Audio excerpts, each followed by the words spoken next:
never made nobody holy. Ochrzczenie cię w kościele też nie czyni cię świętym.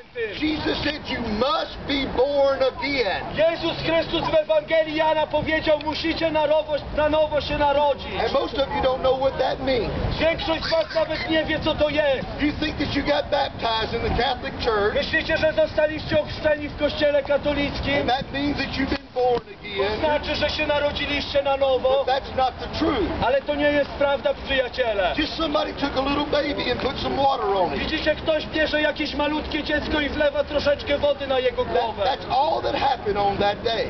To jest to, co się dzieje tego dnia, kiedy jest chrzczone. Nothing changed in that child's heart. Nic nie zmienia się w sercu dziecka. He needs the Savior, Jesus Christ, Człowiek potrzebuje Zbawiciela Jezusa Chrystusa, to save him from his sin. aby zbawił go od jego grzechu. And every human being, I każda istota ludzka, it doesn't matter who they are, nieważne kim jest, they need to repent of sin każdy człowiek potrzebuje pokutować ze swoich grzechów and believe on Jesus like these scriptures say. i uwierzyć w Jezusa tak, jak Pismo Święte mówi. Jesus said, if you believe on him like the scriptures say, Jezus powiedział, że jeśli uwierzycie we mnie tak, jak Pismo powiada, out of your belly or out of your spirit will flow rivers of living water. powiedział, że z waszego wnętrza wypłyną rzeki wody żywej. And the Bible said Jesus was talking about the Holy Ghost. A Biblia mówi o Duchu Świętym. God's Spirit wants to come live inside of man. Duch Święty chce żyć wewnątrz człowieka.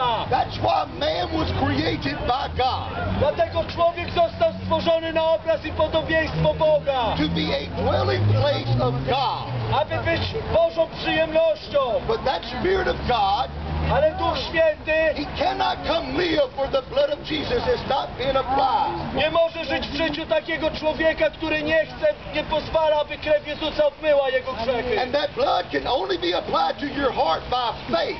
A krew Jezusa Chrystusa ma moc obmyć wasze grzechy przez wiarę. But you have the problem now Ale jest problem teraz, of sin on one hand że trzymacie grzech w jednej ręce and believing on Jesus with the other i hand. chcecie wierzyć w Jezusa w drugiej ręce. You can't do both at the same time, my Nie friend. możecie czynić tych dwóch samych rzeczy naraz. If you will repent Jeśli prawdziwie będziecie pokutować and surrender all to Jesus Christ, i oddacie wszystko Jezusowi Chrystusowi, that blood of Jesus, to ta krew Jezusa it will cleanse your heart of all sin. oczyści wasze serce ze wszelkiego grzechu It will totally deliver you from all sin. i prawdziwie wyzwoli was od wszelkiego grzechu. Both sin in the heart and sin in the outward. Od grzechu w waszym sercu i od grzechu, który jest na świecie. The only hope you have Jedyną